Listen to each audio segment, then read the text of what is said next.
noches y bienvenidos a La Tuerca Actualidad. Como siempre, empezamos la semana haciendo un repaso de lo que ha pasado en los últimos días. En esta ocasión vamos a empezar hablando de una tragedia, del bombardeo de Estados Unidos sobre el Hospital de Médicos Sin Fronteras en Afganistán. Vamos a hablar también de la crisis humanitaria, de este drama de refugiados. Vamos a hablar también de las elecciones generales, que por fin ya tenemos una fecha sobre la mesa, con lo cual inauguramos a partir de hoy nuestros debates preelectorales y continuaremos hablando también de lo que ha pasado en este mismo sentido en Portugal y sus consecuencias en Europa y en España. Para ello, como siempre, contamos con una mesa de lujo. En primer lugar, tenemos a nuestra izquierda más lejana a José Manuel Martín Meden, periodista. Muy buenas noches. Gracias por la invitación. Como siempre, un placer. Tenemos también por primera vez esta temporada, que también le echábamos de menos, Enrique del Olmo, sociólogo y militante socialista. Buenas noches. Muy buenas noches.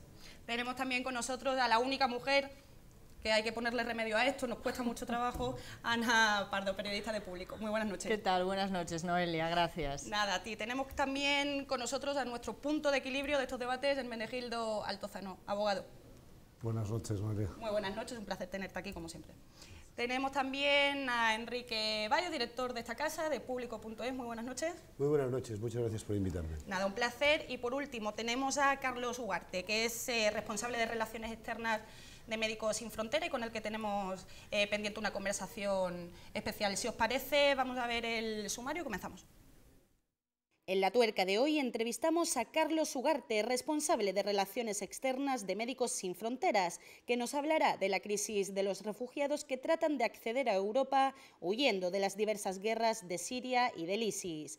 También hablaremos del anuncio de la convocatoria de elecciones generales para el 20 de diciembre, que pondrá fin a una legislatura marcada por la corrupción política y los recortes sociales. Por último, echaremos un vistazo a las elecciones en Portugal, donde el conservador Passos Coelho continúa siendo la primera fuerza, aunque sin mayoría absoluta. Hoy, en La Tuerca, hablamos de crisis humanitaria de refugiados, de elecciones generales y de Portugal. Bueno, antes de empezar, Carlos, no queríamos perder la ocasión de expresar, por supuesto, nuestra solidaridad con esta tragedia. Hablo en nombre de todo el equipo de La Tuerca, posiblemente también incluyo a la gente de Público. Es difícil entender esta situación porque, según tenemos entendido y hemos podido leer, las pocas informaciones que se han publicado hasta el momento por parte de los implicados, que las coordenadas estaban dadas, que se sabía dónde estaba situado ese campamento y que aún así se llevó a cabo este bombardeo por parte de los Estados Unidos. ¿Qué crees que ha pasado y por qué? Bueno, lo que ha pasado yo creo es tristemente conocido, ¿no? Y es que nuestro hospital en Kunduz, que por otra parte era prácticamente el único hospital que hacía cirugía de guerra en una zona de frente y que daba cobertura no solo a la ciudad, que tiene 300.000 habitantes, sino a toda la región, ahora ya no va a poder seguir trabajando.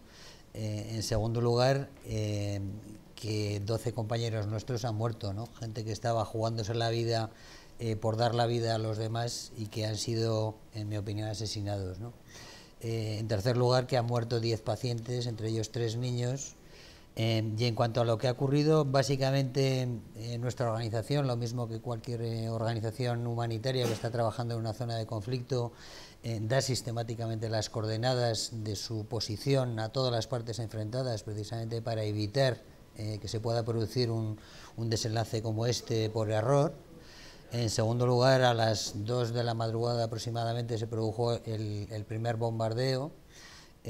Nos pusimos en contacto inmediatamente con esas fuentes a las que habíamos informado de nuestras coordenadas, que es el Centro de Operaciones de la OTAN en Kabul, en concreto con el Ejército de Estados Unidos en Washington, incluso con el ejército afgano. Y se produjo una rotación de ese mismo avión durante 5 veces hasta arrojar 5 bombas y además en un punto muy concreto del hospital, que es básicamente la zona de emergencia, donde se hace la cirugía, donde se hace los cuidados intensivos, ¿no?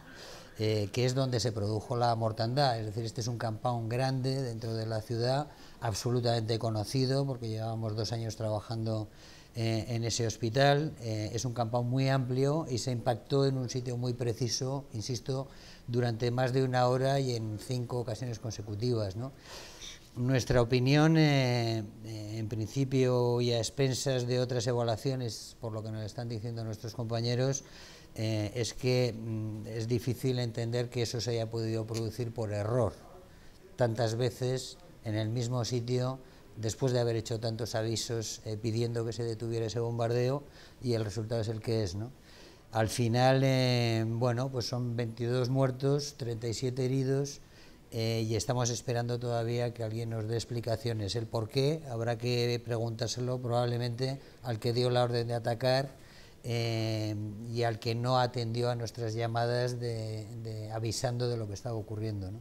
Y a partir de ahí, las exigencias para que se tomen cartas legalmente en el asunto, ¿cuáles son? ¿Cuáles son esos pasos a dar para que se acelere este proceso de investigación? Bueno, Estados Unidos en principio ha dicho que va a abrir una investigación. Esa investigación la va a hacer el Pentágono, pero claro, nosotros las investigaciones de quién es parte, en este caso causante de esta tragedia, no nos sirven. Nosotros estamos demandando una investigación internacional absolutamente independiente para saber cuál es la verdad de este tema, porque si se demuestra que ese ataque, como parece en principio, fue intencionado, eso es un crimen de guerra, es una violación del derecho internacional humanitario muy clara, ¿no? Un crimen de guerra como el que todavía queda abierto después de lo que pasó contra el Hotel Palestina en Irak, o como ese estilo de ataques que se quedan como en la impunidad y de qué forma tenemos para remediarlo, ¿no? Para que no se queden así. Yo sinceramente la respuesta no está en nuestras manos, ¿no? Nosotros vamos a insistir con la mayor de la contundencia y no nos vamos a olvidar de este tema, no te quepa duda. Pero después veremos, ¿no? Si realmente se hace esa investigación en los términos que yo creo que hay que hacerla, que es de un modo imparcial e independiente. En segundo lugar, si eso tiene consecuencias, ¿no? Mencionábamos el tema de los refugiados. Muchas veces nos centramos, por todo lo que ha ocurrido en los últimos tiempos, en los refugiados desplazados que vienen de Siria. Se nos olvidan o se quedan en un segundo plano los que vienen de Afganistán. Es cierto que Médicos Sin Fronteras lleva mucho tiempo trabajando este tema, no ahora porque se ha puesto en la agenda mediática de nuevo. Entonces me gustaría saber cuál es vuestro trabajo, qué lleváis haciendo todo este tiempo y cuáles son vuestros objetivos a día de hoy, ¿no? También en Afganistán. Bueno, en Afganistán este hospital en concreto ha atendido el año pasado a 22.000 personas, por lo que se convirtió en una herramienta esencial para mantener la vida de la gente, ¿no? Insisto que en una zona de guerra un hospital que hace cirugía de guerra es absolutamente imprescindible y no hay otro. Luego, nuestra primera preocupación en lo que atañe a este tema de Kunduz es qué es lo que va a pasar ahora, porque ese hospital ha quedado absolutamente inservible, ¿no? Digamos de una forma más amplia, obviamente nos llama la atención. Nosotros estamos trabajando prácticamente en todos los países que están produciendo desplazamiento forzoso, básicamente porque hemos visto dos cosas, ¿no? Que yo además creo que son bastante patentes, ¿no? La primera es el fracaso de la comunidad internacional a la hora de resolver estos conflictos, porque el conflicto afgano lleva más de 20 años sobre la mesa, y ese podemos sumar el somalí, podemos sumar el de los kibus en la República Centroafricana y tantos más, ¿no?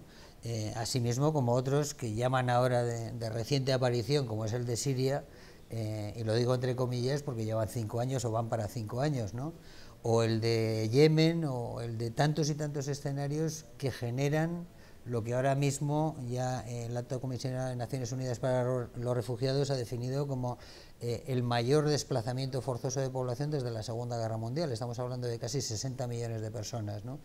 Hay una parte, yo creo que 2 de cada 3 desplazados forzosos se quedan en su propio país o en el entorno, y es lo que está pasando ahora en el caso sirio, por ejemplo, ¿no? El 95% de los refugiados sirios están ahora mismo en Turquía, en Jordania, en Líbano, en Irak y en menor medida en Egipto. O sea que lo que estamos hablando aquí está llegando una parte mínima, ¿no? Eso por una parte. Por otra, no solamente son los sirios los que están llegando a Europa. De hecho, la segunda población por nacionalidad que ha llegado este año a Europa son afganos, precisamente, lo que me llama mucho la atención, porque en este reparto que ha hecho la Comisión Europea, esta distribución de cupos por los distintos países, de posibles solicitantes de asilo se han incluido exclusivamente eritreos, iraquíes y sirios.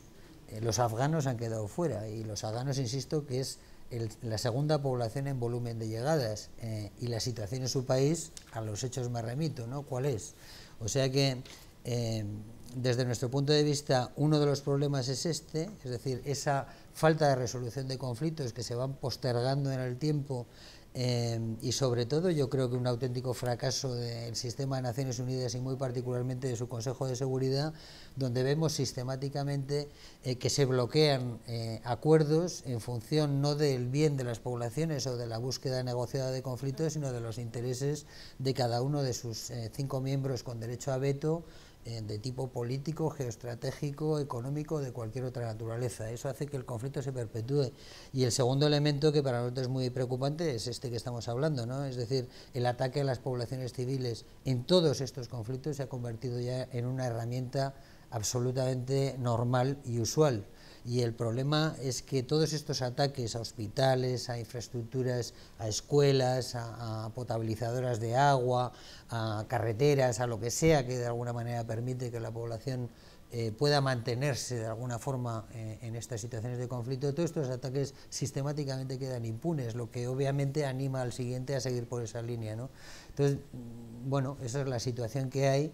Y eso es lo que desde nuestro punto de vista está provocando, entre otras cosas, ese desplazamiento de población forzada, que básicamente lo que va buscando es algo tan entendible como seguir viviendo, ¿no?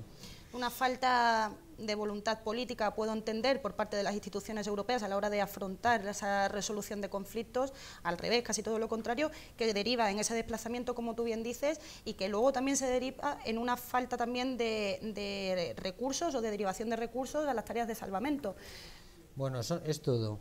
Yo creo que básicamente es falta de voluntad política por hacer frente a este fenómeno, que por cierto no es nada nuevo, ¿eh? Claro. Yo creo que es bueno recordar que en el Mediterráneo en los últimos 15 años se han ahogado más de 25.000 personas, o sea que de nuevo no tiene nada. Europa, en nuestra opinión, básicamente se ha dedicado a blindar sus fronteras, y de hecho las políticas que aplica en materia de migración y de asilo no permiten de ninguna manera que la gente pueda llegar a Europa de una manera legal y segura. En segundo lugar, ha blindado las fronteras terrestres. Ahora, con el conflicto sirio, ha creado un muro entre Bulgaria y Turquía para evitar que los refugiados sirios entren por tierra, ha creado un muro entre Turquía y Grecia para evitar que los refugiados sirios entren por tierra, ha fortalecido las vallas de Ceuta y Melilla para evitar que esa corriente de refugiados pudiera venir a España por esa vía, y al final eso lo que ha conseguido es redirigir todo el flujo de esas personas hacia el punto más peligroso, que es el mar. Y luego, no contento con esto, creo que es bueno recordar que el año pasado, en 2014, y a raíz de un naufragio que hubo cerca de la isla de Lampedusa, que recordaréis, murieron cerca de 400 personas, el gobierno italiano puso en marcha una operación con un mandato claro de búsqueda, rescate y salvamento, que además funcionó muy bien. Rescató a 155.000 personas, si no recuerdo mal. En octubre de ese mismo año, es decir, este octubre pasado, cuando Italia pidió al resto de la Unión Europea apoyo para seguir manteniendo esas operaciones, la Unión Europea le dijo que no. Y hubo presión de muchos países porque consideraban que eso producía el efecto llamada. Un argumento no solamente inhumano en grado sumo, sino falaz, porque de hecho este año, sin esa operación de búsqueda, rescate y salvamento, ha venido mucha más gente que el año pasado, que sí la había. Y luego además se tomó, yo creo que con una irresponsabilidad política enorme, porque se sabía perfectamente lo que estaba pasando en Libia, se sabía perfectamente que seguían saliendo refugiados de Siria, porque eso es un conflicto al que nadie le ve solución a corto, medio plazo. Es decir, se sabía que se estaba concentrando un volumen muy grande de gente que venía huyendo de conflictos en Libia y que iban a intentar seguir cruzando, y a pesar de todo eso se suspendió esa operación y se cambió por la operación Tritón, que es una operación de la Agencia de Control de Fronteras de Europea, Frontex, que tiene un objetivo específico, que es el control de las fronteras, la seguridad de nuestras fronteras, no las operaciones de búsqueda, rescate y salvamento. Y eso tuvo un efecto inmediato. Fijaros en el dato, en los primeros 4 meses de 2014, con la operación Mare Nostrum funcionando, se ahogaron 96 personas intentando cruzar el Mediterráneo central. Este año 2015, en los primeros 4 meses de este año, se han ahogado 1.726 personas, 18 veces más como consecuencia de que no había ese operativo, que es lo que a nosotros al final nos llevó a tomar la decisión de poner en el mar esos barcos para hacer lo que en definitiva entendemos que Europa no ha querido hacer, ¿no? Háblame un poco más de ese trabajo. Instaláis médicos en el mar directamente para cumplir, como dices, con la responsabilidad que deberían cumplir las instituciones también. Y con esto me gustaría abrir incluso el debate a la mesa y plantearos la siguiente pregunta. Es cierto que lo que ha pasado a raíz incluso de la foto de este niño en las orillas ha puesto de manifiesto una crisis humanitaria que, como venimos hablando, lleva mucho tiempo sobre la mesa, pero que sí ha despertado la solidaridad de la gente. Decía el ministro del Interior que, bueno, que si tan buenos éramos que acogiéramos nosotros a los refugiados en casa, y al final eso es lo que está pasando, ¿no? ¿Cómo interpretáis esta gestión de una crisis humanitaria que lleva 5 años sobre la mesa, en el caso solamente de Siria, ¿no? Bueno, es que lo que yo creo que también hay que subrayar es que los mismos que les están cerrando el paso a los refugiados, los mismos que se niegan a rescatarlos y a atenderlos, son los que han provocado esas crisis, porque todo esto procede desde hace mucho tiempo con Afganistán, cómo se apoya a los mujahidines por parte de Estados Unidos en su guerra fría contra la Unión Soviética, pero sobre todo de la invasión de Irak, el desastre que se crea entonces, la división del país, a continuación con las primaveras árabes, instigar toda la revuelta interna en Siria para derrocar a Bashar al-Assad, y sobre todo que eso ha sido financiado por aliados nuestros, lo son, puesto que nuestro rey ha ido a rendir pleitesía al rey saudí, que son los que han estado financiando eso que se ha convertido en el monstruo del mal llamado Estado Islámico, el califato o lo que sea. Pero es que además hemos bombardeado Libia y hemos destruido por completo un país que más o menos hacía alguna labor de contención en todo ello. Les estamos negando el socorro a las víctimas causadas por nosotros mismos. Eso ya es la crueldad más espantosa. Yo diría algo más, que es muy paradójico, ¿no? Es decir, hay un sentimiento común y un acuerdo, yo creo, total, en que las personas que vienen huyendo de conflictos o de persecución tienen derecho a protección internacional. Eso por un lado.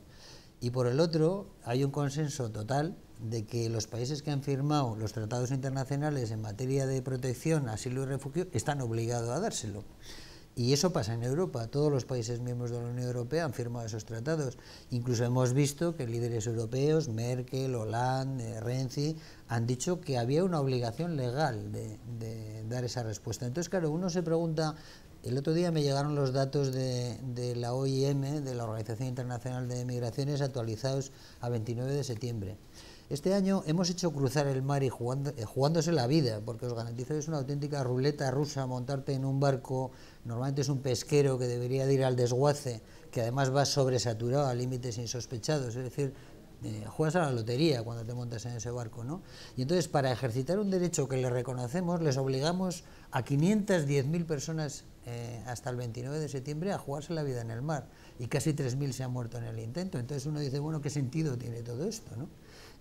¿Por qué ratificamos esas convenciones? ¿Por qué hablamos de principios y derechos? ¿Por qué se los reconocemos? Pero ¿por qué no les facilitamos las vías para llegar si somos perfectamente conscientes de que se van a jugar la vida en el intento, ¿no? No solo eso, ¿cómo toleramos que un miembro de la Unión Europea como Hungría viole todas esas leyes? Y así como prácticamente se amenazó a Grecia con la expulsión por no pagar a los bancos, a Hungría sí que se le tolera unos comportamientos que son de lesa humanidad.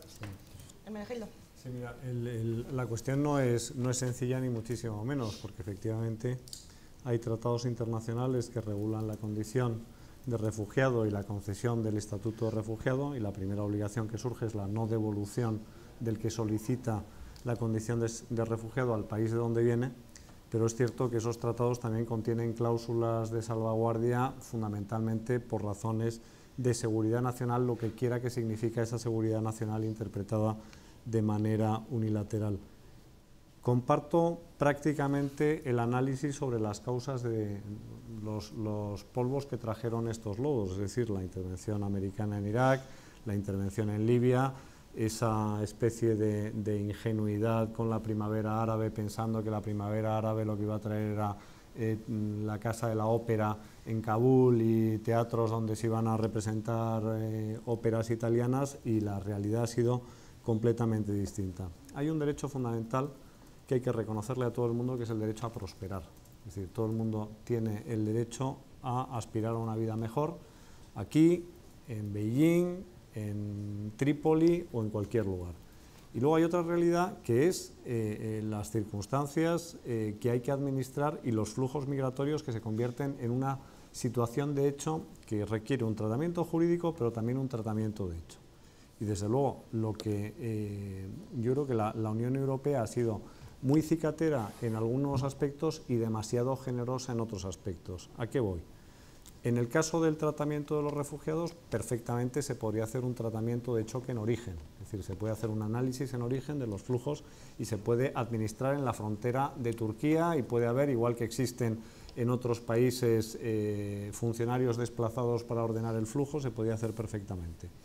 Hay otro elemento que no hay que olvidar, que es la confusión entre el refugiado y el emigrante económico, es decir, no todos los que se montan en una balsa y cruzan y se arriesgan a cruzar el Mediterráneo, o saltan la valla de Melilla o saltan la valla de Ceuta, son refugiados en el sentido estricto, sino que hay también mucho emigrante económico, y entonces esa es una realidad que hay que tener una ordenación jurídica y hay que saber tratar por una cuestión sencilla, por una cuestión de seguridad puramente física, porque hay que ordenar esos flujos, y por una razón también de destino de los recursos económicos, es decir, los recursos lamentablemente no son ilimitados y hay que poder absorber esas masas de población. Y te digo una cosa, con todo esto, yo soy absolutamente favorable a los libres flujos migratorios y a los libres flujos comerciales. Enrique. Yo me gusta partir de lo que ha dicho Carlos Enrique en relación a la Unión Europea y algunos países de la Unión Europea, Hungría, Polonia, etcétera, ¿no? Yo creo que estamos asistiendo a una perversión de los valores que se han hecho socialmente admitidos en la Unión Europea respecto a sus principios y valores absolutamente brutal, ¿no?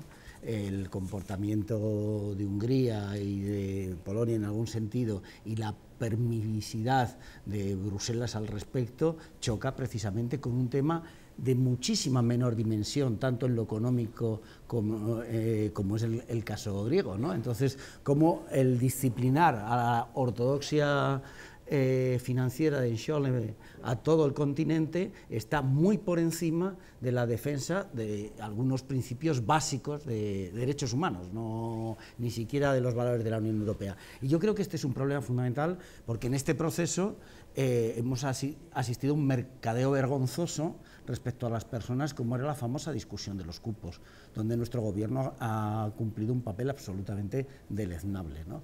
La discusión era si eran 4.000 más para arriba, 5.000, y no ver el problema en su conjunto y la responsabilidad. En última instancia, estaban haciendo lo mismo que el gobierno francés con los exiliados en Argelès-sur-Mer y en Bagnols-sur-Mer, donde cientos de miles de republicanos españoles perecieron, ¿no?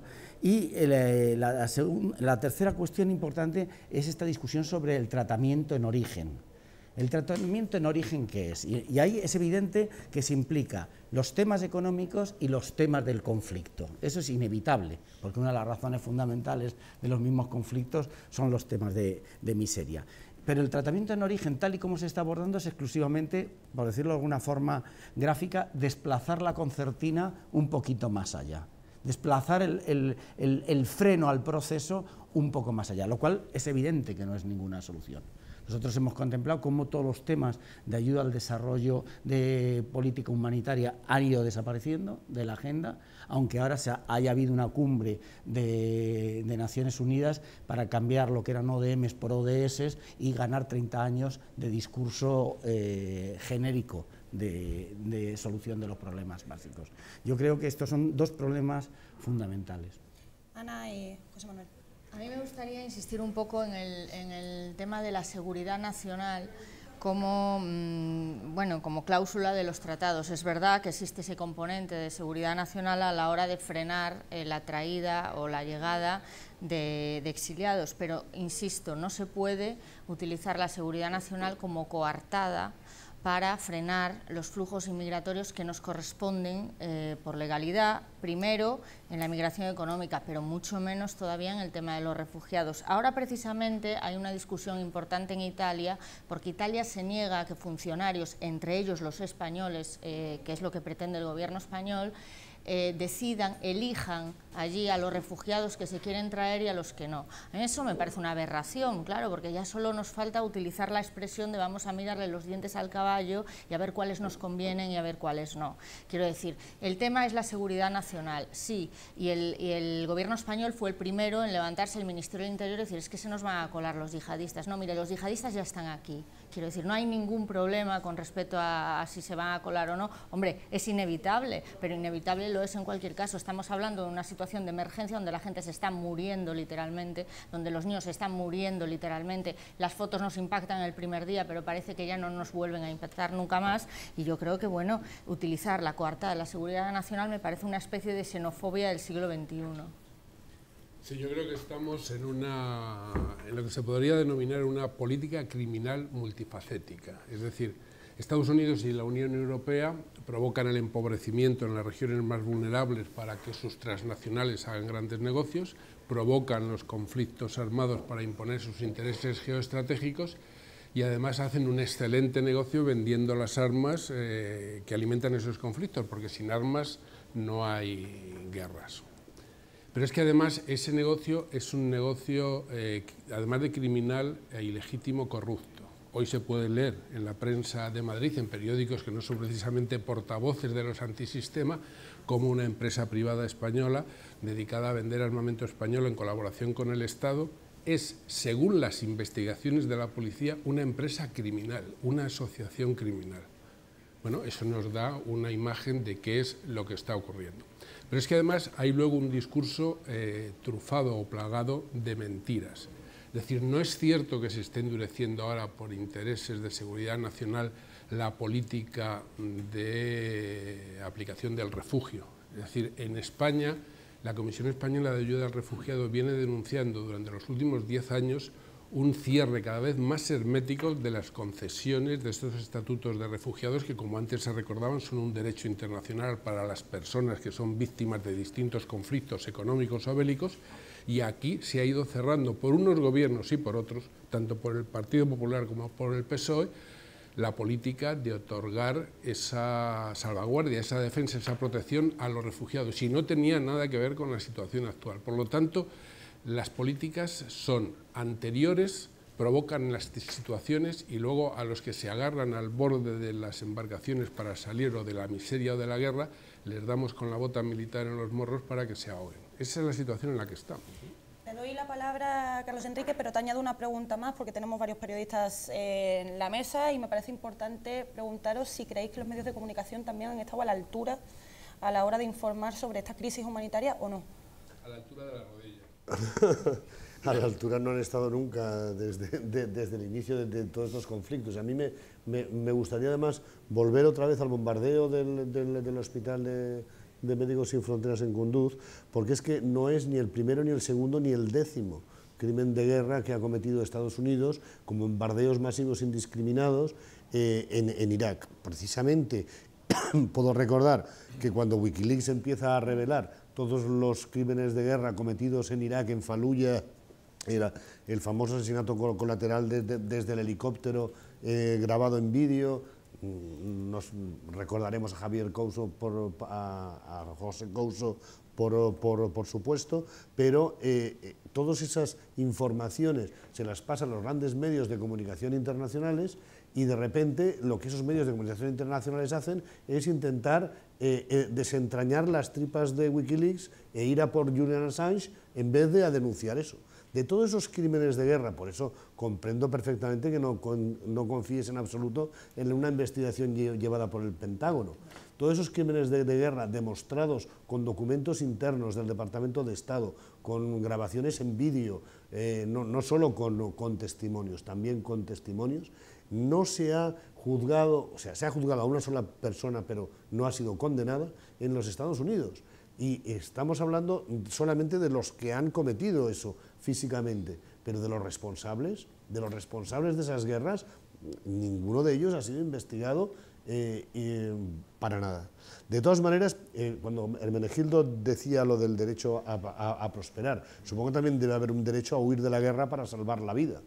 Eso es mucho más importante. Y sobre todo si tú has provocado la guerra, desde luego no se lo puedes negar.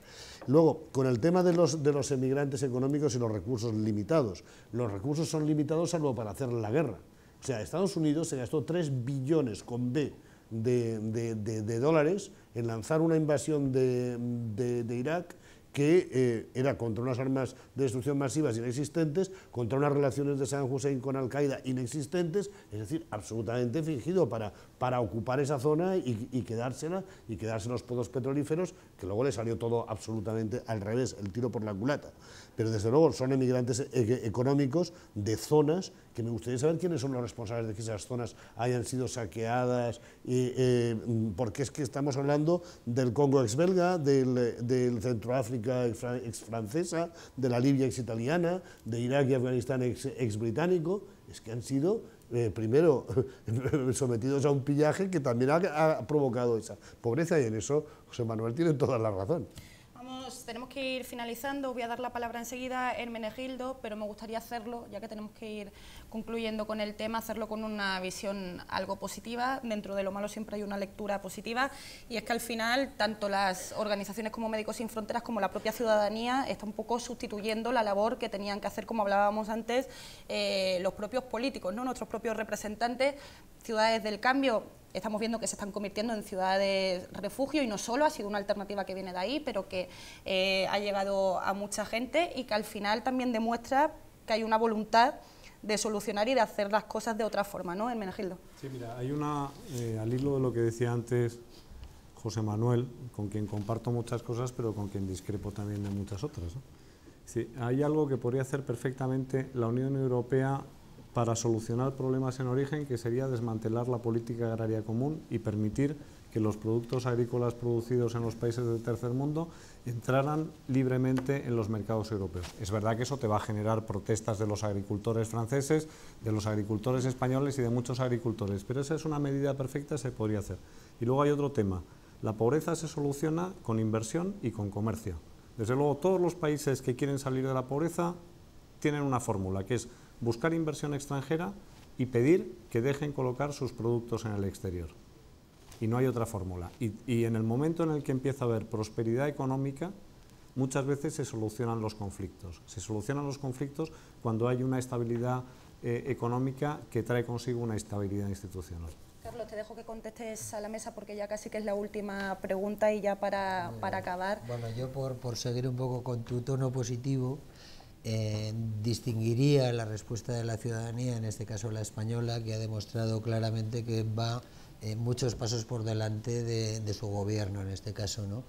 Pero digo que lo distinguiría del trabajo de las organizaciones humanitarias, porque con independencia de que nuestra obligación es salvar vidas, sea en tierra o en el mar, antes decías que hay que pintarnos en el agua, bueno, ha habido que formarse para eso. Que tengáis que llegar hasta el agua, ¿no? Para hacer ese papel. Pero lo que está claro es que junto al trabajo que hemos venido haciendo, en el que hasta el día de la fecha hemos rescatado en torno a 17.000 personas, sí que tenemos claramente un mensaje de reivindicación, en el sentido de que nosotros no deberíamos de estar haciendo esto, y que con nuestro trabajo de alguna manera lo que queremos es llamar la atención a las instituciones competentes para que asuman ellos sus responsabilidades y no lo tengamos que hacer nosotros, ¿no? En ese sentido, Carlos, me gustaría ya, ahora sí que sí, como broche final, preguntarte cómo se puede colaborar con Médicos Sin Fronteras, evidentemente a través de aportaciones. Me imagino que tenéis una cartera de socios, o que nos expliques un poco, pero en particular que nos expliques cómo se puede echar una mano en este tema que nos compete hoy, ¿no? Yo no soy reacio a pedir dinero a la gente. La gente ya es lo suficientemente generosa, y en concreto con nosotros, y muy mucho, ¿no? Lo que nos permite trabajar con mucha independencia en sitios donde otros no quieren ir, o donde los gobiernos no les interesa que estés, por las razones que fueran. Y esa libertad para nosotros es fundamental. Pero yo le pediría a la gente más compromiso. no dejar en manos de las organizaciones no gubernamentales o de terceros que resuelvan temas que los pueden resolver ellos. Si a nosotros no nos gusta verle al ministro del Interior diciendo que los refugiados son goteras, o que las operaciones de rescate y salvamento provocan el efecto llamada, o que esa distribución que alguien ha comentado con mucha razón, que ha sido más una subasta que otra cosa de personas entre países, provoca el efecto llamada, lo que tiene que hacer es comprometerse políticamente y a la hora de ir a votar, que es cuando se decide quién va a hablar en tu nombre durante 4 años, tener todas esas cosas en cuenta, ¿no? Más compromiso político, aparte del apoyo que siempre es muy bien recibido, por supuesto. Nos quedamos con ese sentimiento positivo porque desde luego el compromiso político en este país parece que desde muchos puntos de vista y desde muchos lugares y posiciones diferentes, por lo menos está creciendo desde hace 4 años, desde que salieron a las plazas del país, así que bueno, en ese sentido nos alegramos. Carlos, gracias no solo por venir, que sé que es un tema triste y es un tema comprometido en este momento, sino por la labor evidentemente que hacéis. A partir de ahora estaremos echando un ojo en lo que podamos ayudar, pues obviamente aquí estamos. Muchas gracias, Noelia. Vale, nosotros seguimos, lo hacemos hablando de actualidad política porque tenemos la mesa llena de novedades, que si corrupción, que si fecha para elecciones, que si elecciones en Portugal, madre mía. La convocatoria de elecciones generales ya tiene fecha. El 20 de diciembre la ciudadanía tendrá que decidir sobre si mata definitivamente al bipartidismo y sobre si alguna de las nuevas fuerzas llegará a la Moncloa. Se espera una campaña electoral que va a durar 3 meses y en la que Rajoy tendrá que rezar a la Virgen para ver si llega a la recuperación económica. Mientras tanto, la confluencia sigue abierta en un proceso que parece no tener fin. Bueno, seguimos, como decía, muchas cosas encima de la mesa. Parece que ya tenemos una fecha, el 20 de diciembre, que lo estábamos deseando, aunque todo parecía que apuntaba a ese día. De todas formas, ya tenemos encuestas que mueven un poco el tablero. Ya hay 4 partidos, parece ser que oficialmente sí. Ciudadanos de subidón, andan metiéndose también, casi haciendo declaraciones a favor de Ciudadanos y haciendo un favor a las fuerzas emergentes más de izquierda. En fin, tenemos un panorama por delante interesante. No sé en clave de qué podemos interpretar estos meses de precampaña, que los tenemos aquí encima ya. Bueno, sin duda lo que vamos a tener ahora son 4 protagonistas. Hemos pasado de un ajedrez entre dos participantes a un ajedrez con 4 jugadores que se complican muchísimo las reglas del juego. Pero claro, que ahora salgan en el PP a decir que Ciudadanos no es de centro derecha, sino de centro izquierda, pues también a veces provoca hasta hilaridad, ¿no? Pero bueno, es evidente que se ha complicado muchísimo el tablero y que los sondeos indican además que nadie suma con nadie. Ese es el problema. No es que nadie conozca a nadie, que todos nos conocemos bastante bien, sino que nadie suma con nadie la mayoría suficiente como para poder gobernar. Y como, claro, lo de la gran coalición es impensable, pues, ¿qué pasa? Que no va a haber solución después de las elecciones. Ese es el problema. A mí esto me recuerda a aquellos problemas matemáticos Me elegí lo que cerca te han colocado. Yo creo que es la primera vez que te sientas aquí tan cerca. Y te has llevado una sorpresa. Me he llevado una sorpresa. Espero que agradable, ¿no? Porque me has mirado con una cara como no te esperaba aquí. Como si estuvieras viendo, como si fueras la niña del exorcista, ¿no? Girando la cabeza. Digo, no sé, pues tener una reacción. Es que estos cambios de la televisión en 20 segundos son muy sorprendentes. Sigue. No, lo que yo creo que me recuerda mucho a aquellos problemas matemáticos de las variaciones con repetición de 4 elementos tomados de 2 en 2, ¿no? Entonces hacías el juego posible de combinaciones. Yo creo que es mucho más sencillo que todo esto porque lo que hay son 2 variables fundamentales, es 2 vasos comunicantes en cuanto a sus votantes, con alguna matización, es decir, si sube el Partido Socialista es porque baja Podemos, si sube Podemos es porque baja el Partido Socialista, con un elemento de Izquierda Unida pues alrededor.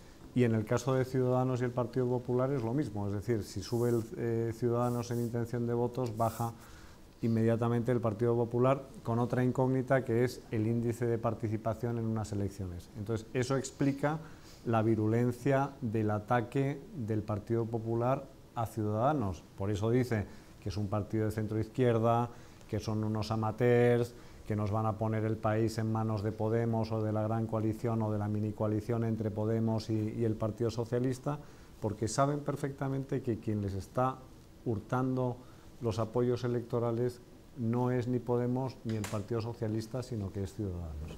En el caso del Partido Socialista, pues lanza un mensaje muy inteligente, que es: yo voy a bailar con todas las posibles, inclusive el Partido Popular, porque no hay que descartar una gran coalición en un momento determinado. Entonces digo que Ciudadanos es la derecha civilizada, que yo me puedo llegar a entender con Podemos. ¿Por qué? Pues porque en mi aritmética, en los cálculos de mi aritmética, pues puedo tener que contar o con los votos de Ciudadanos si resulta que no son suficientes para que gobierne el Partido Popular, o con los votos de Podemos si resulta que no son suficientes. Hay una combinación que no me sale, que es Podemos con el Partido Popular.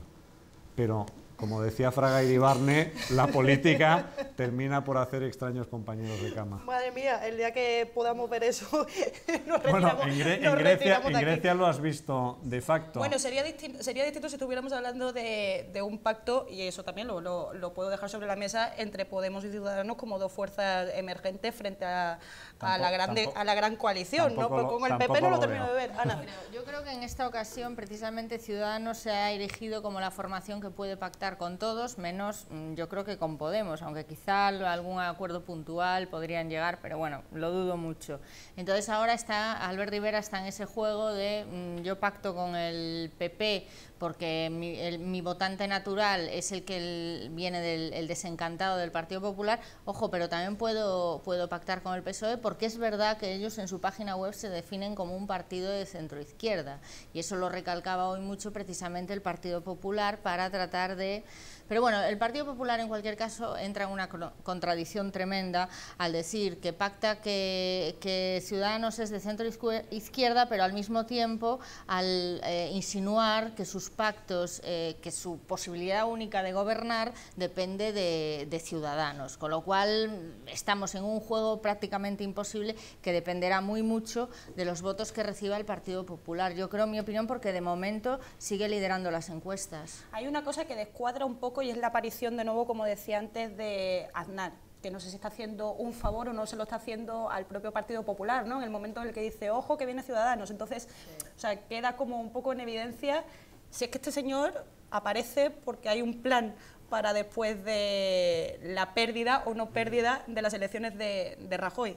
José Manuel. Sí, yo creo que es, como diría el excelentísimo señor don Felipe González, un jarrón chino hablador, que yo creo que va a tener poca repercusión en política. A mí me parece, y a lo mejor estoy absolutamente equivocado, que en este proceso electoral las encuestas se van a equivocar mucho y hasta muy avanzado no nos van a dar indicativos más o menos interesantes, porque uno de los factores fundamentales va a aclararse muy al final, y es si va a haber o no va a haber una gran candidatura de unidad de la izquierda o candidatura de unidad popular, como se denomine, que se puede modificar los resultados radicalmente.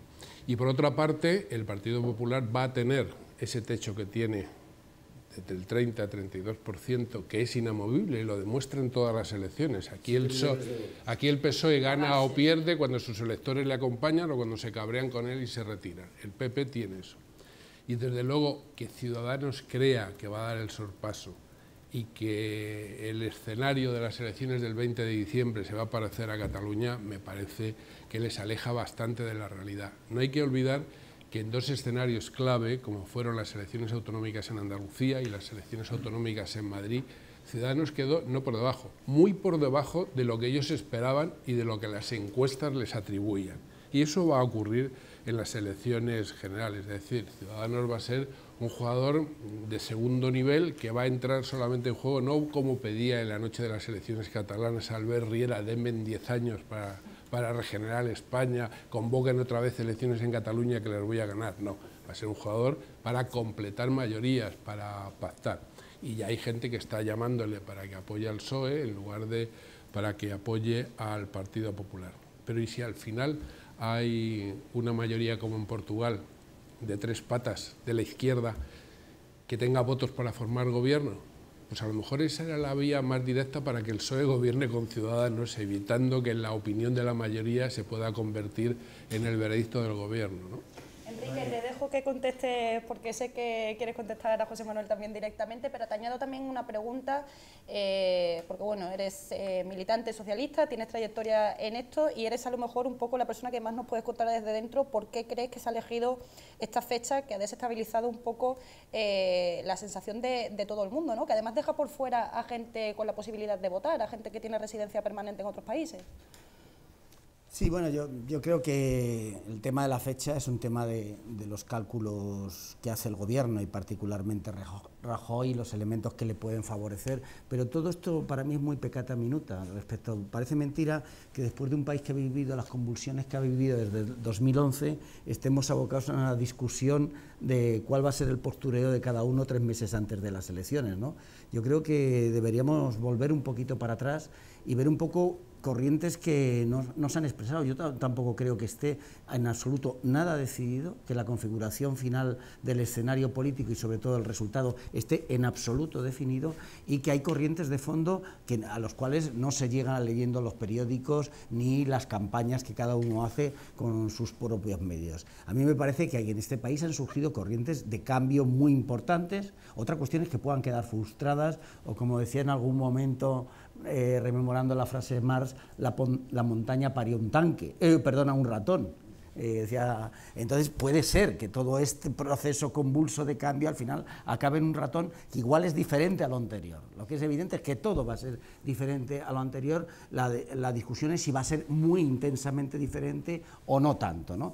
Yo creo que por eso, antes de las especulaciones de posibles coaliciones, yo creo que hay que retomar algunos puntos vitales de lo que cada uno va a tenerse que definir. Yo creo que hay 5 grandes puntos, por situar uno primero, sobre los cuales tiene que girar algo el debate político, aunque si el debate, si soy de centro-izquierda plus o centro-izquierda plus, es un debate sin contenido. Yo creo que hay un tema importantísimo: reforma constitucional, reforma electoral, ley de partidos, tema territorial con el tema de Cataluña y política económica. Y alrededor de estos 5 se va a tener que retratar a lo largo del proceso cada uno de los...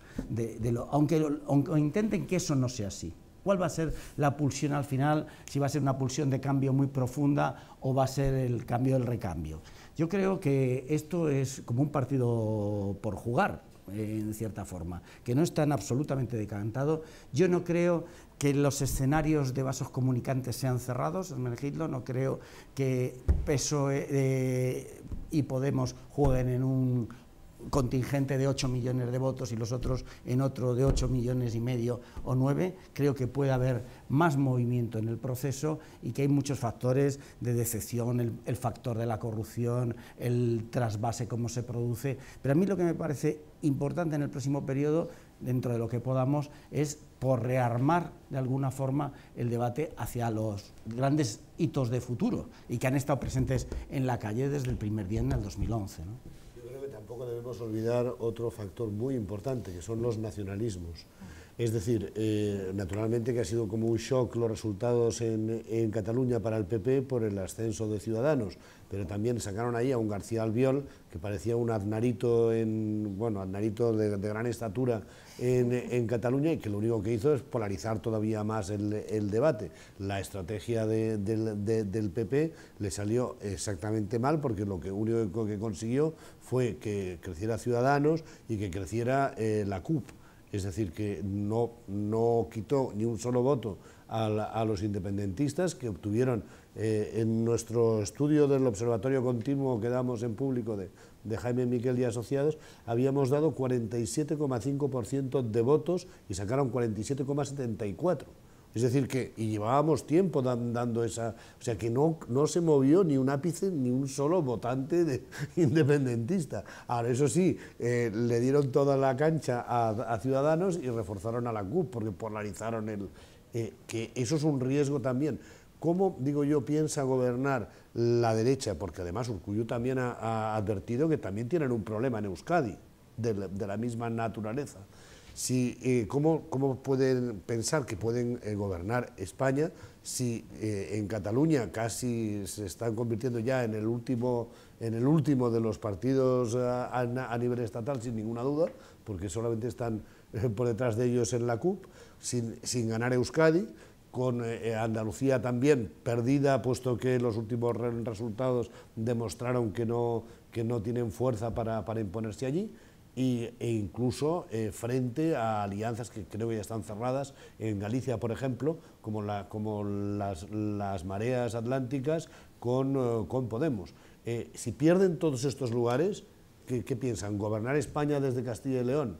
Me parece que... Sí, te falta Valencia y Madrid. Bueno, no lo tienes cómodo, ¿eh? No quería alargarme más, pero evidentemente también Ciudadanos tampoco estuvo a la altura de las expectativas, cuando tú ibas diciendo uno y otro, en Valencia, donde se suponía que habría podido Ciudadanos darle la comunidad y la alcaldía al PP y no sumó eso, y también, bueno, como decía muy bien Rita Barberá, qué hostia, qué hostia. O sea que si tampoco tienen Aragón, tampoco tienen Valencia, tampoco tienen Madrid, pues yo no sé cómo pretenden gobernar España, por mucho que tengan un núcleo duro de 7 millones de votantes que vayan a votarles, caiga quien caiga, y aunque metan al secretario general, al presidente del partido en la cárcel, vamos. O sea, recapitulando lo que estáis diciendo, es que bueno, estamos viviendo todavía la resaca de las elecciones catalanas, pero que no es traducible al escenario de las elecciones generales en Menegildo. Yo creo que hay dos elementos. Uno es que en España normalmente las elecciones no se ganan, sino que se pierden. Es decir, no es que gane uno, es que ha perdido el otro, y lo que eso le pasó a Felipe González con Aznar, a Zapatero con Rajoy, y le puede pasar a Rajoy pues con quién. ¿Qué sucede ahora? Bueno, pues que antes era mucho más nítido porque había el turnismo, ¿no? Cánovas y Sagasta, pues era Partido Popular, Partido Socialista. Las elecciones catalanas sí han producido un efecto, a lo mejor no de tanto vigor como el que circula ahora en las tertulias, pero yo creo que es interesante, que es el siguiente. Es decir, antes, alrededor del Partido Popular no había nada. Es decir, el votante que se identificaba con la derecha, con el centro derecha, o votaba PP, o votaba PP, o votaba PP. Es decir, no podía... Bueno, tienes dos partidos de derecha, uno más de derechas que el PP, que es el Partido Nacionalista Vasco, que tiene planteamientos mucho más... de hecho, yo creo que hay mucha gente que si el Partido Nacionalista Vasco no fuera nacionalista vasco, estaría mucho más cómoda votando a ese partido que votando al PP. Y luego convergencia, sobre todo por la parte de Unión Democrática de Cataluña, lo que aportaba Unión. Ahora, después de lo que ha ocurrido, es una incógnita. Pero lo que sí es cierto es que ahora irrumpe una formación que se llama Ciudadanos, que hace que el votante tradicional del PP mire hacia su lado y se encuentre que hay algo a lo que no le resulta ingrato votar. Es decir, antes decías, bueno, es que o voto al PP o no voto nada.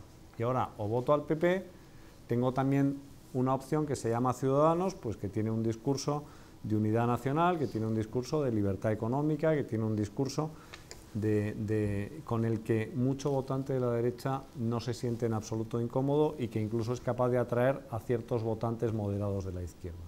Y al final, yo creo que hay una clave esencial. Es verdad que tú has puesto sobre la mesa 5 reformas que ojalá que se produjeran, la de la ley electoral, la de la ley de financiación de los partidos políticos, reforma constitucional, pero al final es lo que decía Clinton, es la economía, estúpidos, ¿no? Es decir, al final estamos hablando de economía, y si hay una percepción de mejora clara por parte del electorado, y yo creo que eso es lo que confía el Partido Popular de aquí a diciembre, y por eso lo del 20 de diciembre, la alegría navideña, el consumo y tal, etcétera, me parece una estupidez, pero que a lo mejor tiene algún tipo de...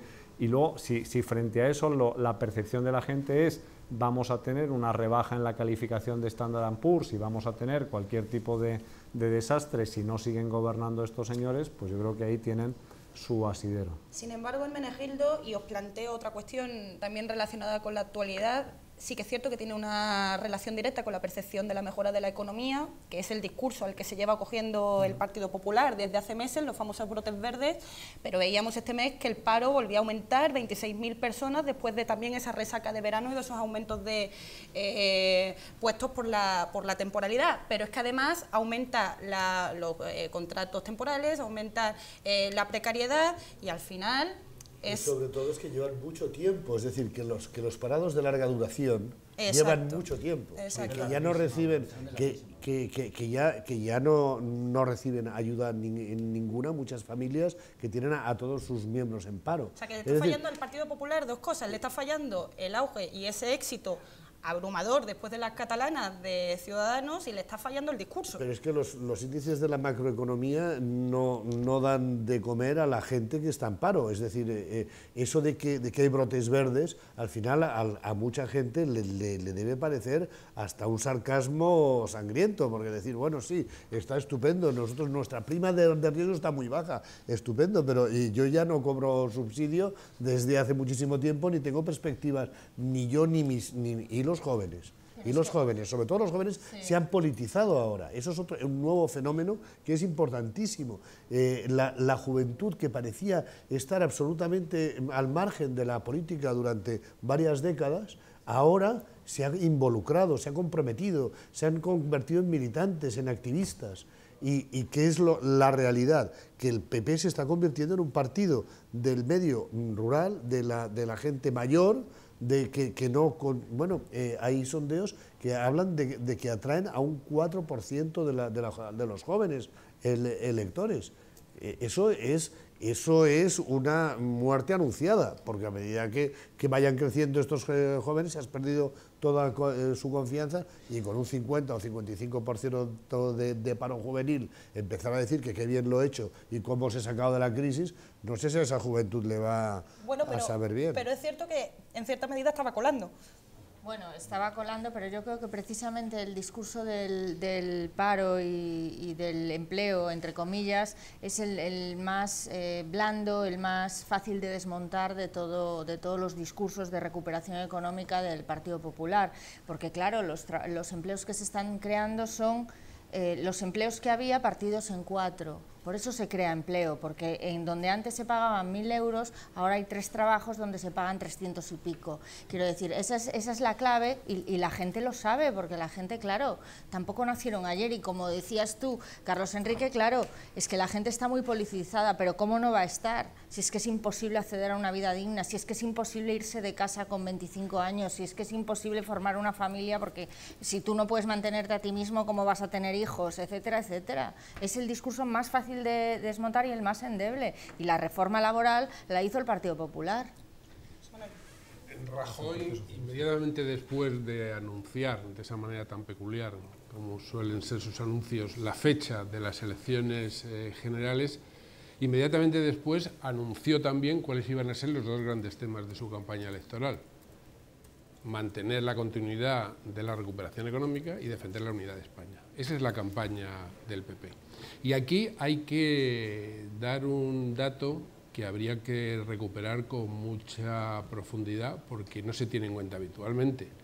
Si todos los que pueden votar en España, residiendo fuera de España, lo pudieran hacer, si no se hubiera producido aquel pacto entre el PSOE y el PP del voto rogado, la derecha no tendría la más mínima oportunidad el 20 de diciembre, pero con diferencias de 2 millones de votos. No tendría ninguna oportunidad.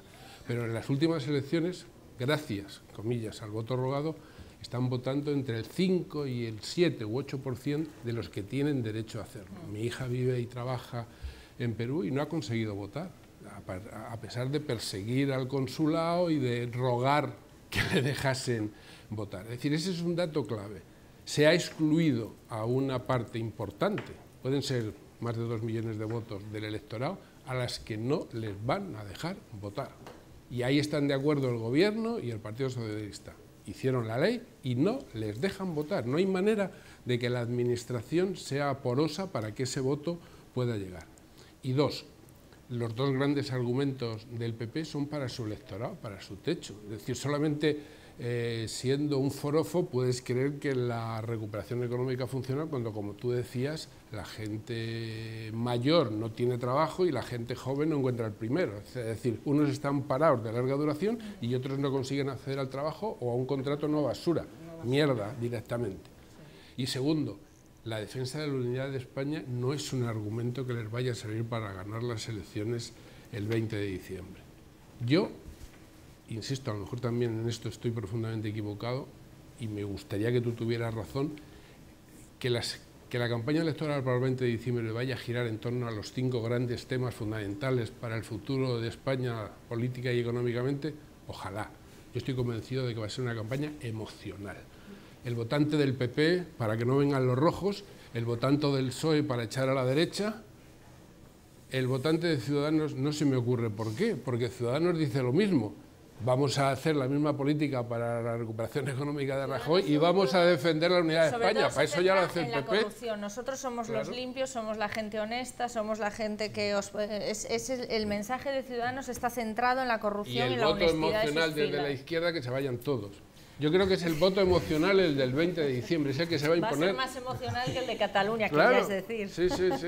Ya que hablábamos de economía, que a pesar del carácter emocional, que es cierto que puede ser que mueva muchos votos, estábamos hablando de economía, que tiene un peso importante en estas elecciones.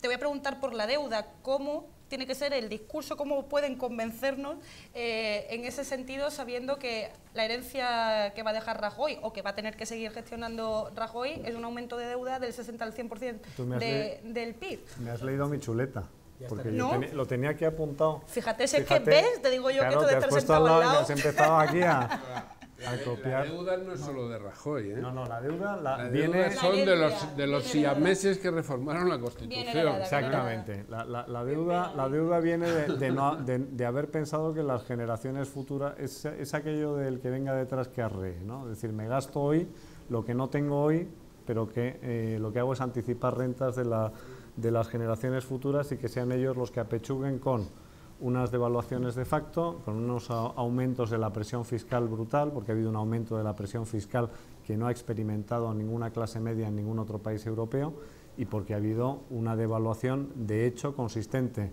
en la rebaja del poder adquisitivo de los salarios. Es decir, yo creo que un país que pretende competir en costes laborales está condenado al fracaso. Es decir, yo creo que nuestro modelo tendría que ser Alemania, que da igual que el dólar esté fuerte, que esté débil, siguen las exportaciones fuertes. Ahora ha habido el episodio de Volkswagen, pero bueno, Siemens sigue ahí, la tecnología sigue ahí.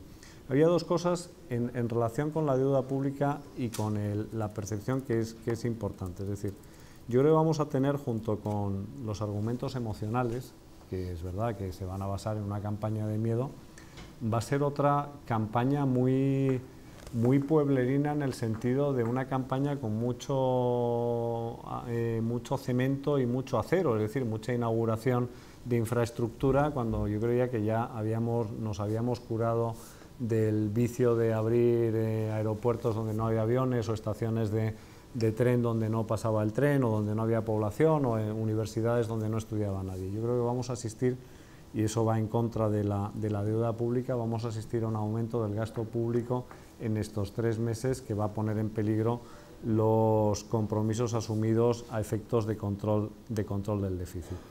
Solo 2 apuntes. Una pequeña corrección, que es la reforma laboral la hizo Zapatero, no la hizo el PP. Bueno, pero el que la principió, y aparte, y te digo una cosa, y creo, pero el que gobierna ahora es Mariano Rajoy, creo que es absolutamente necesaria una flexibilización del mercado laboral en España para que pueda haber trabajo para todo el mundo. ¿Pero flexibilización en qué sentido? Flexibilización. ¿Contratos precarios? ¿El empresario el que tenga todas las herramientas de su mano? Quiero decir, podemos abrir un debate, sí, es que pero te voy a decir, más de evaluación interna a través de la reforma. No más evaluación interna. Dejadme por lo menos que me explique, que estáis aquí poniendo 78 respuestas, todas absolutamente incorrectas, y hay una que es muy sencilla, que es la movilidad geográfica y la movilidad funcional. Con que se hubiera solucionado movilidad geográfica y movilidad funcional, tendríamos avanzado mucho.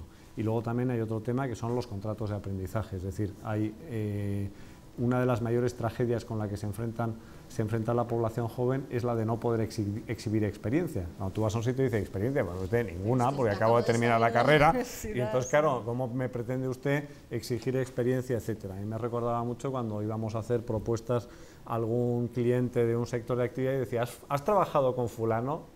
Y dice, sí, pues entonces no puedes trabajar conmigo, pero vamos a ver, si me está usted pidiendo experiencia en este campo, si no he trabajado con usted, tendría que haber trabajado con este otro, ¿no? Pues eso es lo mismo. Y luego hay otro tema que yo creo que sociológicamente es interesante, rapidísimo, que es que España es un país envejecido. Entonces, el peso que tienen los jóvenes es muchísimo menor y tiene mucha menos importancia que la que tenía hace 20 años. Es decir, a mí, no sé si os pasa, a mí me llena de alegría que de vez en cuando siga habiendo gente por la calle que me llame joven, ¿no? Alguna señora dice, oiga, joven, y me dice usted, señora, y eso ya se pasó hace mucho tiempo, ¿no? Pero sigue siendo un país, es un país envejecido, y yo creo que el peso de los jóvenes es mucho menor del que pensamos. Introduzco otro tema que tiene que ver también con la actualidad y que es se contrapone. Hoy el ministro de Economía estaba reunido con agencias de calificación internacionales. Enrique, te pregunto sobre, bueno, contándoles que la situación económica española mejoraba. Sin embargo, por ejemplo, la opción que ha tomado el Ayuntamiento de Madrid hoy también, a través de Manuela Carmena, ha sido rescindir el contrato con dos de ellas. Entonces, ¿cuál es el camino correcto? ¿Qué lectura nos puedes hacer de esta situación? Primera cuestión. En otros debates podemos hablar más de la deuda. Pero para mí el tema de la deuda no va a ser un tema central de campaña, ni siquiera al nivel que lo era hace ya un año, que era un tema central. Y además, justamente la entrada en los ayuntamientos de nuevos gobernantes, con otra característica, te hace aflorar, y yo trabajo en un ayuntamiento, lo sé perfectamente, además en el de Madrid, que el volumen de recursos desviados de forma intencionada para el negocio de unos pocos, simplemente con la recuperación de una parte te da para gestionar espléndidamente, sin mayores niveles de endeudamiento. Opino, y eso lo he hablado con Carlos Sánchez, con el concejal de Hacienda, es que es así, no sabes cómo afloran las posibilidades que hay, y aunque hoy estemos casi en un 100% de deuda, yo creo que igual que hace 2 años, si era un tema vital y central, enfocar por ahí la discusión me parece equivocada. No quería entrar en el tema económico. Por ejemplo, yo opino que los temas de inauguraciones, hierro y esto no sirven absolutamente para nada ya en campaña. Yo creo que asistimos a un periodo político, ahora que se utiliza mucho, donde también hay un voto muy líquido, muy poco afirmado. Ojo, el electorado del PP es el más de hormigón. Eso yo creo que no tengo ninguna duda. El electorado del PSOE, con un referente histórico duro, sin embargo el resto es de una liquidez también importantísima, y no es casual que la candidatura de Pedro Sánchez sea una candidatura excepcionalmente líquida, que plantea revisar la reforma del 135 y luego se olvida durante un año de ella, ¿no? Y lo digo en ese sentido, la movilidad, por ejemplo, ¿por qué? Por una razón fundamental, que es hablemos un poco de la estrategia de los partidos. Mi opinión es que la estrategia del PSOE es clarísima, es el gobierno con Ciudadanos, y que a él apuesta, y por eso el gobierno de Sabios es un gobierno para pactar Jordi Sevilla con Garicano, y es así. Entonces, y el problema que tiene Podemos y la izquierda es un problema de estrategia. Llevan perdiendo el tiempo desde hace varios meses en discusiones y energías impresionantes en temas endógenos que la gente no entiende absolutamente nada. O sea, que uno de los grandes factores, que era la ilusión del cambio, la ilusión de lo nuevo, y entonces yo creo que eso ha desviado y ha hecho que Podemos, de ser la fuerza emergente con fuerza, ha pasado a virgencita, virgencita, que me quede como estoy, ¿no? Entonces yo creo que aquí también hay un problema de estrategia, y el primer problema de estrategia que hay es una de las discusiones que siempre tenemos, que es el tema de la transversalidad. Yo en eso creo que Mitterrand tenía toda la razón. Olvidémonos de esta historia del centro, porque es inexistente. Primero ganemos a lo nuestro y después ganamos al resto de la sociedad. Y yo creo que ese es un tema estratégico que tiene que resolver mejor en 2 días que en 6. Tenemos que ir finalizando este tema, porque si no, no nos va a dar tiempo a hablar de Portugal, siempre se nos queda el tema internacional en el tintero, pero ahí planteo una pregunta que tiene relación en la línea de lo que venías hablando, y es el que tiene que ver con las confluencias. Obviamente no podemos obviar este tema. Por fin parece que algo avanza. ECO ya esta mañana dijo que sus militantes, a través de consulta, sí que quería ir con Podemos. Izquierda Unida parece de nuevo un escenario convulso, con Garzón liderando ahora en Común. Bueno, en fin, ¿se va a acabar el drama? ¿No se va a acabar el drama? Esto ya parece casi territorialmente parece que, aparte de ECO, que están cerrados ya bastante avanzados acuerdos entre Podemos, Iniciativa per Catalunya Verds, que nosotros antes lo hacíamos, lo incluíamos en Izquierda Unida, vamos. Pero también parece que en Aragón, a pesar de que todavía se está negociando, se puede llegar a ello, que con las mareas atlánticas, como decía antes, también. En Compromís, bueno, está el Bloc, que los militantes del Bloc no quieren, pero parece que también está avanzándose en ese camino.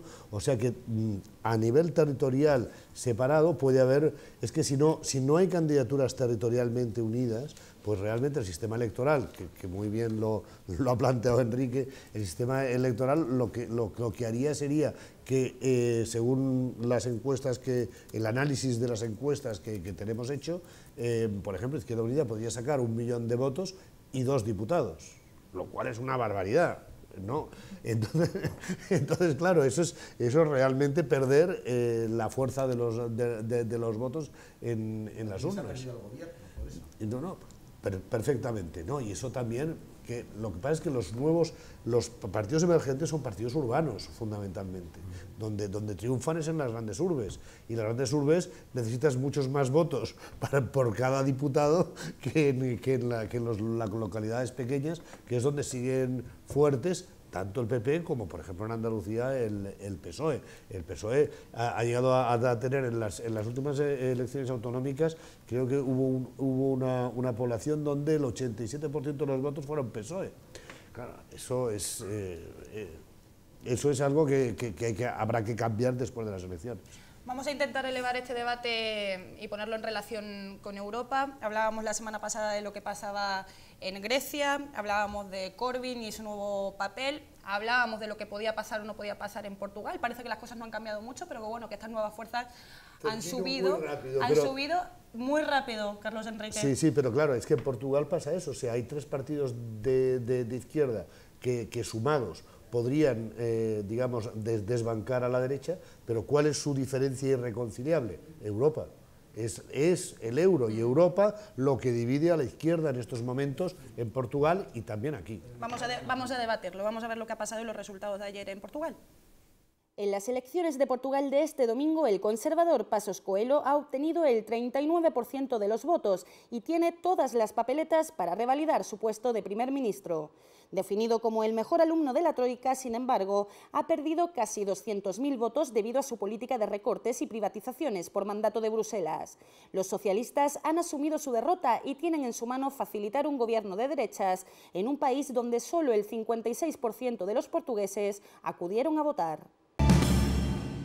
Bueno, eso es lo que parece, que aunque la situación no ha cambiado mucho, siguen ganando los mismos, los herederos, los mejores alumnos de la Troika, ¿no? que les dicen, pero bueno, algunos cambios, la gran vencedora parece que la abstención, y de nuevo, pues bueno, estas fuerzas del cambio que tienen un guiño claro hacia Syriza o hacia nuevos partidos como Podemos, bueno, pues ahí se quedan, pero aumentan casi al doble su representación, ¿no?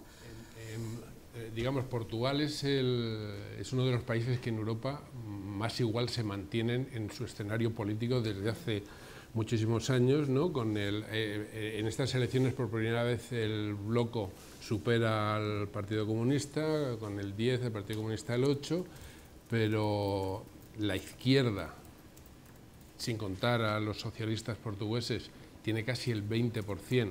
Imaginemos si hubiera sido posible que hubieran ido juntos. Pero estamos hablando de un 20%, y estamos hablando de un Partido Comunista que oscila entre el 8 y el 10%. Bueno, la mayoría de los portugueses que han votado, solo el 56%, han votado a la izquierda, y el gobierno va a ser de la derecha. Va a ser un gobierno, de hecho, de gran coalición, a caballo entre el gobierno y el Parlamento. Hoy decía un enviado especial o corresponsal de un periódico muy conocido de Madrid, terminaba su información opinando que si los socialistas no lo remedian, el país, Portugal, entrará en un callejón sin salida, porque pueden no conseguir mayoría para formar gobierno y pasados los 6 meses legales tener que volver a convocar elecciones, pero los socialistas portugueses lo van a arreglar y no entrarán en un callejón sin remedio. Yo termino nada más diciendo que es cierto lo que tú decías, que la Unión Europea ahora divide a la izquierda, pero en el caso de España y Portugal no es solo eso. En el caso de España y Portugal, cuyos partidos socialistas tienen un origen muy parecido, ha sido siempre que ha podido gobernar a la izquierda el Partido Socialista en Portugal y el Partido Socialista en España quien lo ha impedido. En Portugal tenemos ahora mismo un ejemplo, y ocurre así desde la Revolución de los Claveles, que reventó el Partido Socialista. Y en España, cuando don Felipe González pudo gobernar con Izquierda Unida, prefirió pactar con Convergencia y Unión.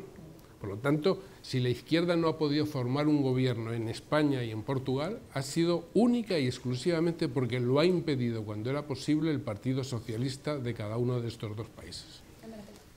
Yo creo que con una explicación muy clara, José Manuel, que es, si tú pactas con tu izquierda, te desplazas hacia la izquierda y dejas ese teórico espacio de centro descubierto. Y hay un electorado que no te consentiría que pactaras con esa izquierda. Yo creo que en Portugal lo que va a haber es un gobierno de lo posible, es decir, los que iniciaron el cumplimiento del memorándum de entendimiento con las recetas económicas que venían dadas como consecuencia del rescate fueron los socialistas de Sócrates García. Es decir, no es que digas tú que aquí Pasos Coello de repente un día se levantó y dijo vamos a hacer la gran revolución liberal, vamos a reducir la deuda pública, que la ha reducido, vamos a reducir el desempleo, que lo ha reducido, y vamos por la senda de reducir los impuestos, que en cuanto solucionen y cuadren un poco los ingresos, lo harán. Y yo creo que Portugal es el ejemplo junto con Irlanda, de cómo se puede salir de una crisis económica sin que haya un particular trauma social, porque en Portugal no ha habido las mismas convulsiones que ha habido en otros lugares de Europa.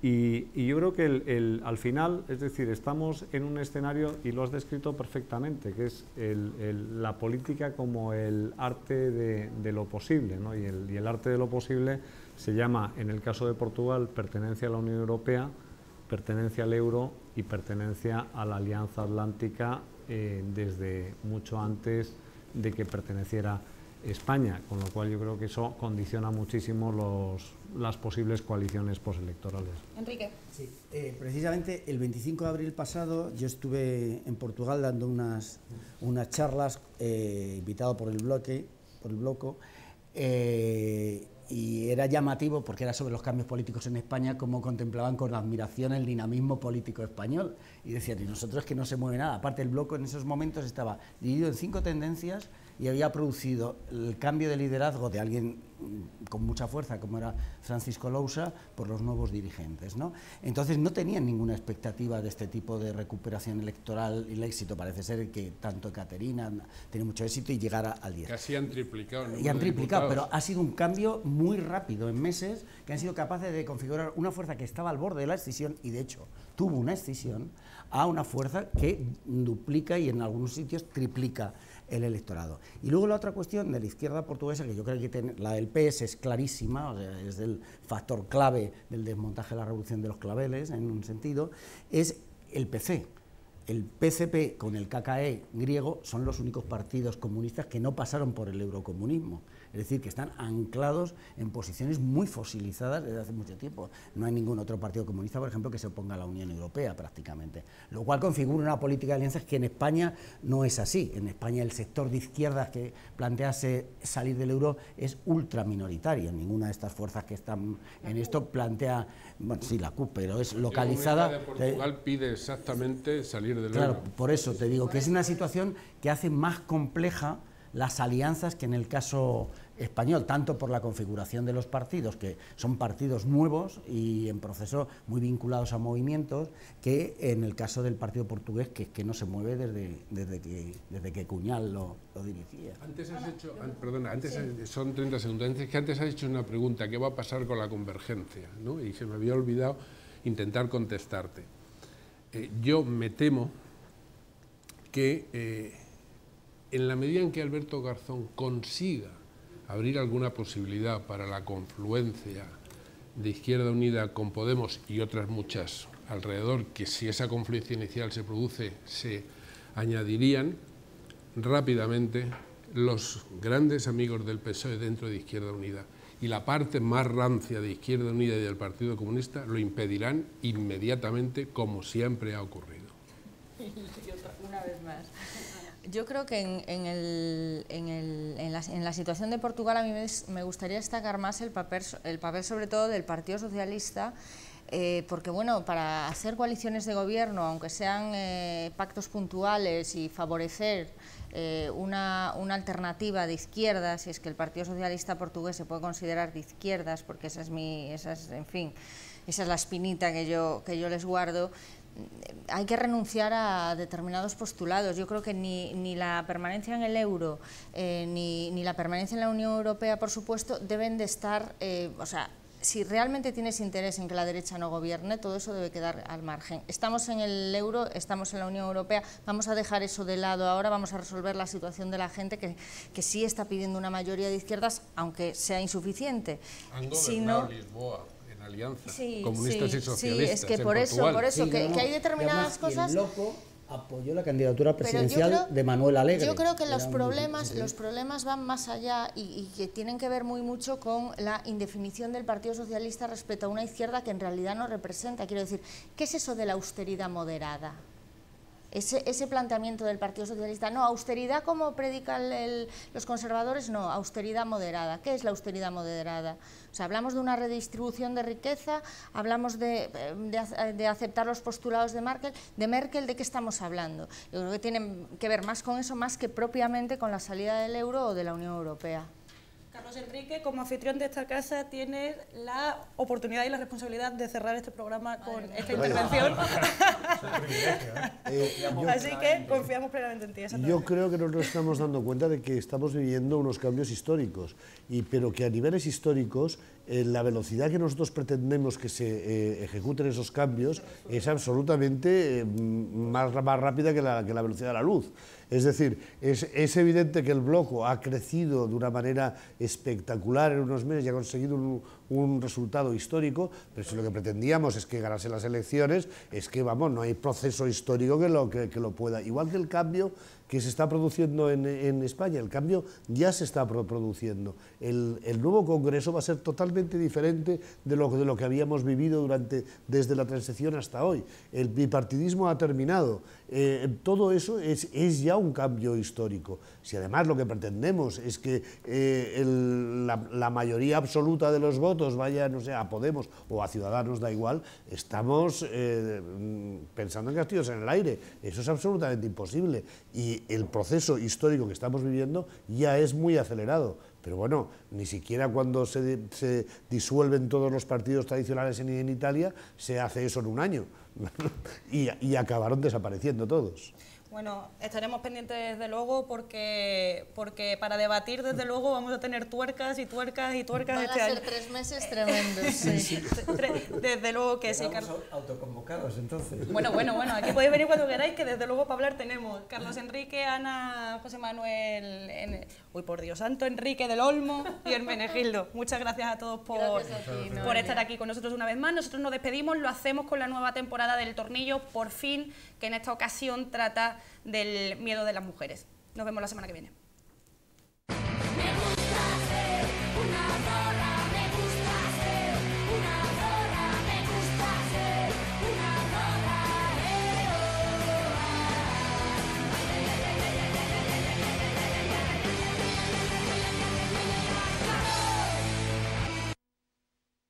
Bienvenidas al Tornillo, el microespacio de guerra feminista de La Tuerca. Sí, de guerra, porque una mujer hablando de feminismo en un espacio masivo, mixto y de izquierdas es una mujer hablando en un terreno hostil. Pero ya no vamos a seguir haciendo lo mismo. Estamos cansadas de limitarnos a reivindicar y vamos a defendernos. Porque las cifras son de guerra y el miedo es vuestra arma. Y de eso vamos a hablar hoy, del miedo. ¿Quién teme al lobo feroz? Al lobo, al lobo. ¿Quién teme al lobo feroz? ¿Quién teme al lobo feroz? Al lobo, al lobo. ¿Quién teme al lobo feroz? Según la RAE, miedo es perturbación angustiosa del ánimo por un riesgo o daño real o imaginario. El daño es tan real que en el Estado español, solo en el mes de julio, 17 mujeres han sido asesinadas. Pero por si acaso, antes de que nos pase, nos imponéis imaginarlo. Y tenemos miedo de la calle, de la noche, del espacio público, de las herramientas, de los kilos, de los pelos, de opinar, de militar, de entrar. Pero el miedo es tan real que a la mitad de las mujeres asesinadas en el mundo no las mata ni la oscuridad, ni un taladro, ni la culpa, ni la vergüenza, ni sus kilos, ni sus pelos, ni sus opiniones. Las mata el hombre que decía quererla. Y a pesar de todo, cuando la solidaridad y la lucha feminista nos devuelven el ánimo, recibimos una respuesta angustiosa. Nos ignoráis, nos criticáis, os burláis, nos insultáis. resulta que las perturbadas somos nosotras. ¡Que estoy muy loca! Pero ya, no me deis miedo. Hoy os dejamos con una frase de Eduardo Galeano. El machismo es el miedo de los hombres a las mujeres sin miedo. Hasta la próxima vez que nos dejen salir.